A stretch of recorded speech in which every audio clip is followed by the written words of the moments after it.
Over the next two lessons, we're going to look at another type of sin of the heart. And this is actually much worse than a sin. This is an-nifaq, hypocrisy. And it's a very important topic because a lot of people don't understand this topic. They're confused about this topic because they don't realize there's two types of nifaq and they often mix them up and they don't know how to deal with it. And you know the concept of nifaq, it's part of purification of the soul in that we're supposed to reflect on whether these things are in our own hearts.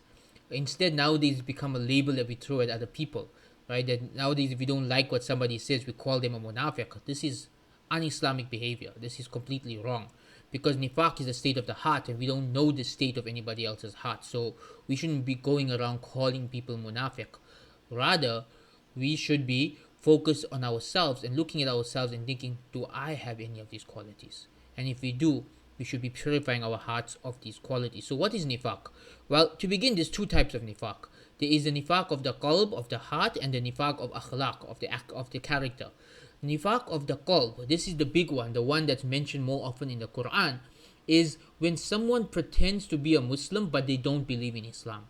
So this usually happens when Muslims are in a position of power. So in Muslims are in a position of power, a lot of people will pretend to be Muslims even though they don't believe in Islam because they want a piece of the power. But when Muslims are weak, these type of people tend to become apostates. They tend to become ex-Muslims because there's no benefit for them pretending to be Muslims. Rather, the benefit lies in leaving Islam. So these are often the same type of people.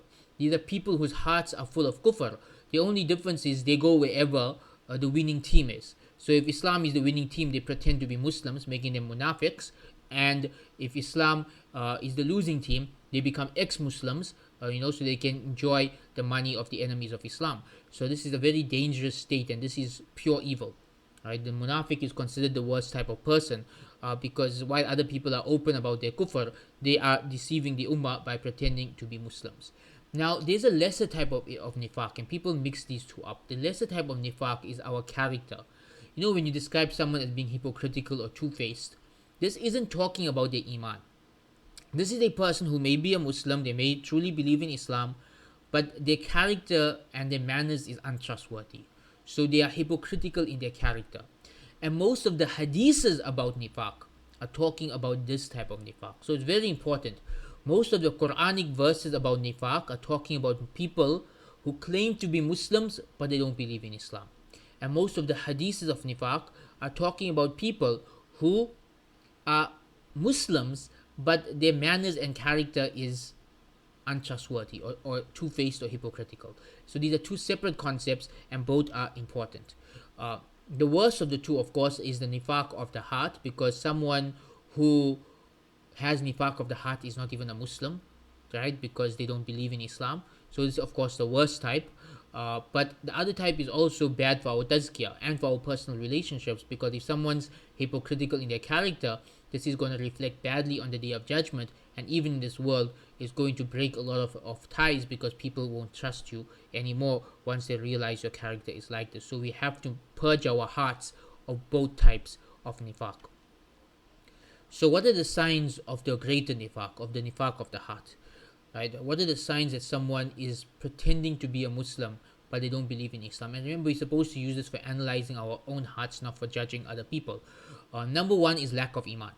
So if someone's a Muslim but they don't have iman, that's nifaq. That's literally the definition of nifaq. Number two is they hate piety, they hate good deeds. So someone claims to be a Muslim but they hate salah, they hate fasting, they hate Ramadan, they hate Hajj, they hate zakah, they hate Islam, but they claim to be Muslims. What is this? This is nifaq, right? This is wrong. This is evil. Number three is they love kufr. So someone pretends to be a Muslim, or they claim to be a Muslim, but not only do they hate everything about Islam, but they love everything about kufr. They love zina. They love zina culture. They love drinking alcohol. They love the idea of believing whatever you want, and they love everything about the kufr culture, and they hate everything about Islam. These are all signs of nifaq. The biggest sign of nifaq is someone claims to be a Muslim but their whole life is dedicated to destroying Islam from within, right? So their whole life is dedicated to tearing apart the ummah and causing internal problems for the ummah. And these people, they also hate to see Muslims succeed. So they get angry whenever Muslims are successful.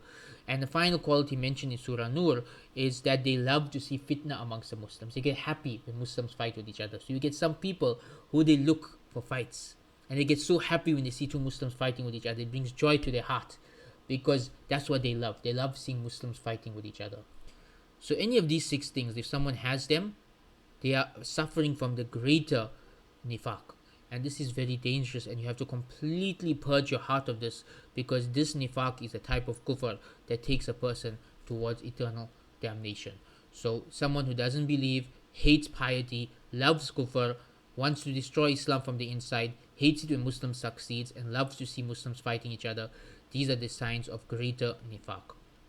Now let's look at the signs of lesser nifaq. Right, the lesser nifaq is, we said, character. Right, it's being hypocritical in one's character, and this is also evil and is also problematic, but not, of course, to the same extent as not believing. So what are the characteristics of a hypocritical person from the lesser nifaq?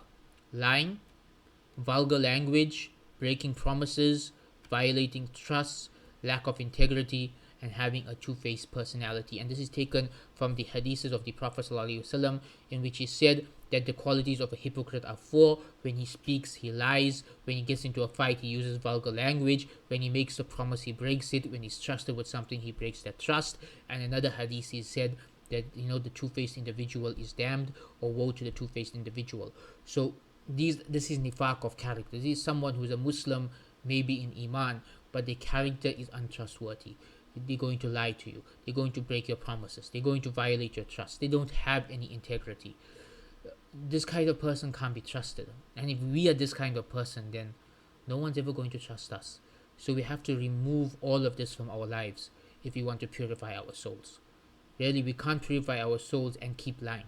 We can't purify our souls and stay vulgar. We can't purify our souls and remain people who lack integrity. All of this has to go if we want to have pure souls. So in the next video, we're going to look at how to remove these evils from our lives.